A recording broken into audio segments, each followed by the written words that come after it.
What's up everyone, it's B522 with some guys on Xbox Live, back with another build-in tune, and yes, this video is going to be for the Porsche Carrera GT. Microsoft and EA finally came to a deal to allow Porsches back in Forzas, and there's a Porsche pack that was just released for Horizon 2, and in 2016 Porsches are going to be in Forza Motorsport 6. Whether that's for free or with another pack will remain to be seen. But for now, let's go ahead and get started on this tune for the Carrera GT. Now, the Carrera GT starts in high S1 class, so we're not going to be doing too much upgrading to it to get it to the top of that class. The engine's going to be left stock, and we're not going to do any conversions to it. So we'll start with the springs and dampers, which we're going to leave stock. Chassis reinforcement and roll cage, it's going to be race. The weight reduction is going to be stock. Over to drivetrain, I'll leave the stock transmission in, put a race differential on. Tires, going to leave the stock tire compound, going to bump the front tire width up 1 to 275s and the rear tire width up 1 to 345s.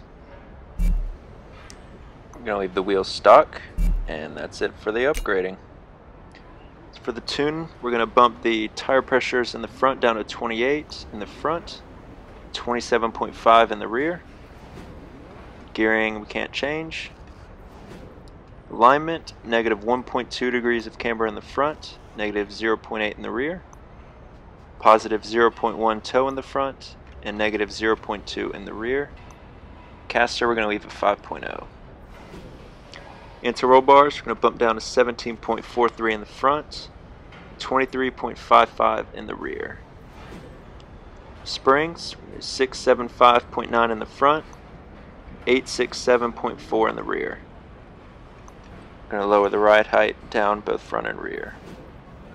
Damping, going to do 9.3 in the front for rebound, 9.5 in the rear, 5.3 in the front for bump stiffness, and 5.5 in the rear.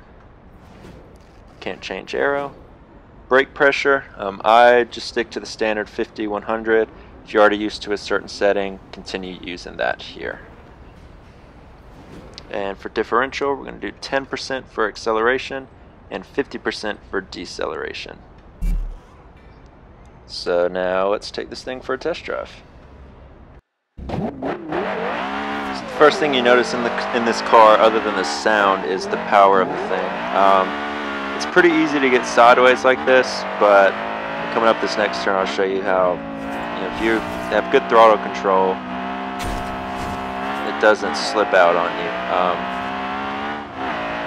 The way I tuned it to try to get rid of, it had some understeer in high-speed turns, and it had a tendency to really lose traction in low-speed turns.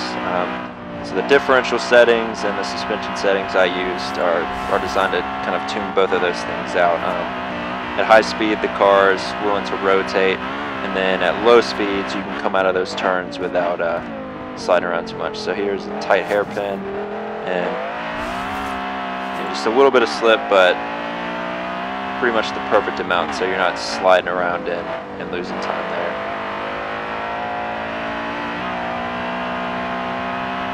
Yeah, the power of this thing in S-Class is really, really nice, as is the sound. Again, here's another hairpin. Just get on the gas a little slowly and come out of there no problem.